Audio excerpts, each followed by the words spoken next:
Hey, bonjour à tous. Là aujourd'hui on va voir quelque chose d'extraordinaire, on va plonger dans le cœur de Dieu, on va voir comme les prunelles des yeux de Dieu. Et quand je dis des yeux, c'est parce qu'il y en a deux, et puis on va parler du couple.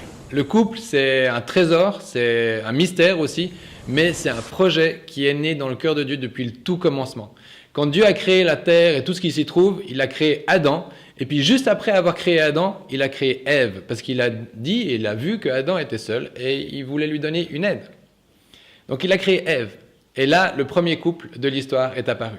Mais il y avait un couple encore plus ancien que ça, et où il est, qui disait, c'est Dieu lui-même, c'est Dieu Père, Fils et Saint-Esprit. C'est cette famille céleste. Ça, c'est depuis le tout commencement, on ne sait pas le dater, mais depuis le tout commencement, Dieu est une famille céleste.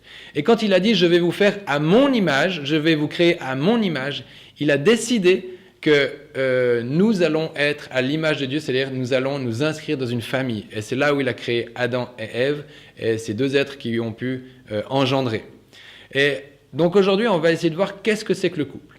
Et quel est le modèle du couple? Comment est-ce que je peux construire mon couple? Comment est-ce que je peux creuser dans cette vérité-là pour savoir si mon couple vaut la peine d'être défendu, vaut la peine d'être investi? Et ça, c'est ce qu'on va voir ensemble maintenant. Donc pour moi, le modèle absolu, pour vous aussi, j'en suis certain, c'est Jésus. Jésus, c'est le modèle.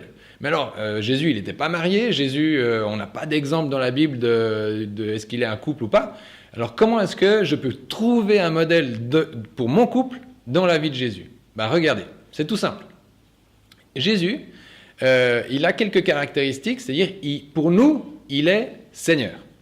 Pour moi, il est Seigneur. Seigneur, c'est-à-dire c'est celui à qui je dois de la révérence, celui à qui je dois du respect, celui à qui j'ai la crainte de mon Seigneur. Et toutes ces choses-là, Jésus dit, je suis votre Seigneur.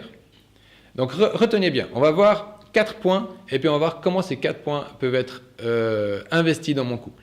Après, Jésus, il dit, je suis l'époux. L'époux, c'est Jésus est l'époux, et qui est son épouse? Son épouse, c'est l'Église. L'Église, c'est-à-dire c'est vous, c'est moi, c'est tous ceux qui ont décidé de croire en Jésus. C'est tous ceux qui ont décidé de faire une alliance au travers des eaux du baptême. Et ça, c'est l'époux. Je me suis, en devenant croyant, en me baptisant, je fais une alliance et je deviens l'épouse de Christ, c'est-à-dire je deviens l'Église. Et lui, il est l'époux. Ok? Mais il n'est pas que l'époux, il est aussi notre frère, parce qu'on partage le même Père. Notre Papa Céleste qui est là en haut, qui a donné son Fils unique afin que quiconque croit en lui ait la vie éternelle, lui c'est Jésus, et ce Jésus-là, il a un papa. Et parce que je crois en Jésus, et je m'identifie à sa mort et à sa résurrection, je deviens frère avec Jésus. Je deviens frère, si vous êtes une fille, vous devenez sœur. Et ça c'est la famille aussi de Dieu, c'est l'Église, et c'est la grande famille de Dieu le Père. Jésus est inclus.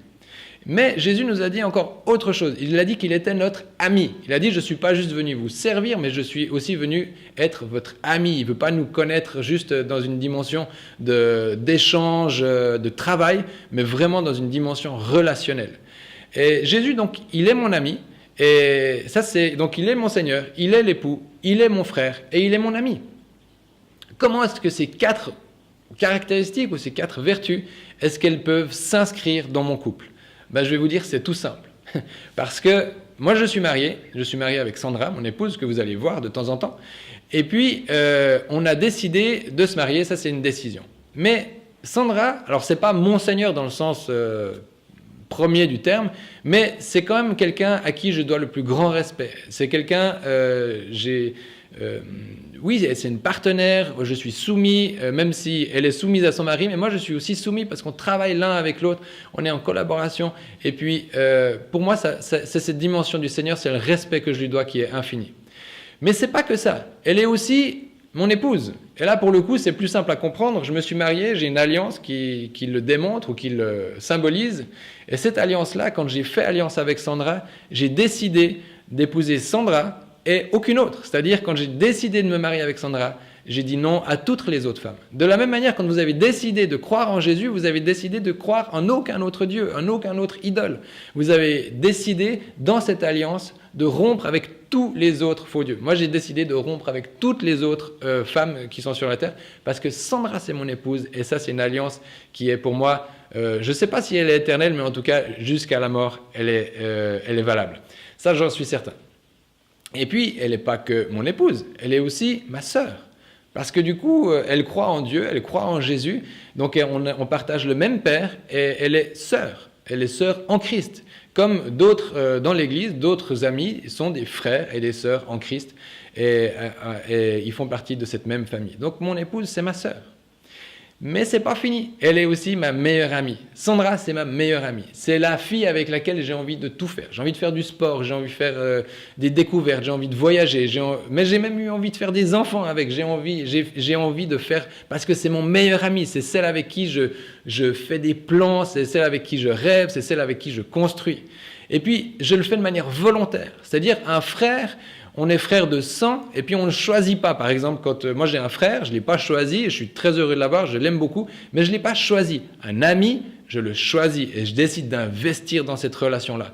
Et Sandra, c'est ma meilleure amie. Comme avec Jésus, je décide d'investir dans la relation avec Jésus, dans ma prière, dans mes actes, dans mes actions de grâce. Je décide. C'est une décision aussi l'amitié, comme le mariage c'est une décision.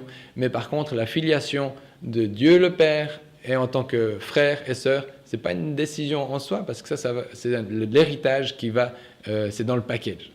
Donc voilà, je vous ai donné ces 4 éléments que vous pouvez retrouver en Jésus, vous pouvez le retrouver dans votre couple, ce qui vous donne une bonne raison de dire oui, le couple c'est un projet de Dieu, oui, Jésus fait partie de cette réalité-là, et j'ai des outils pour travailler mon couple. Vous allez voir toutes les références que vous avez pu voir là sur le côté.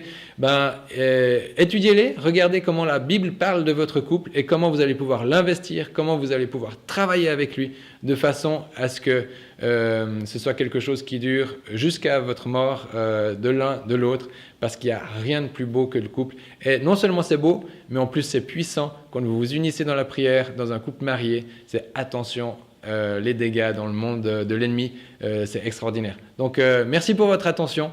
Je suis sûr que vous allez être un merveilleux couple, fort, puissant et qui va faire des ravages. À tout bientôt. Bye bye.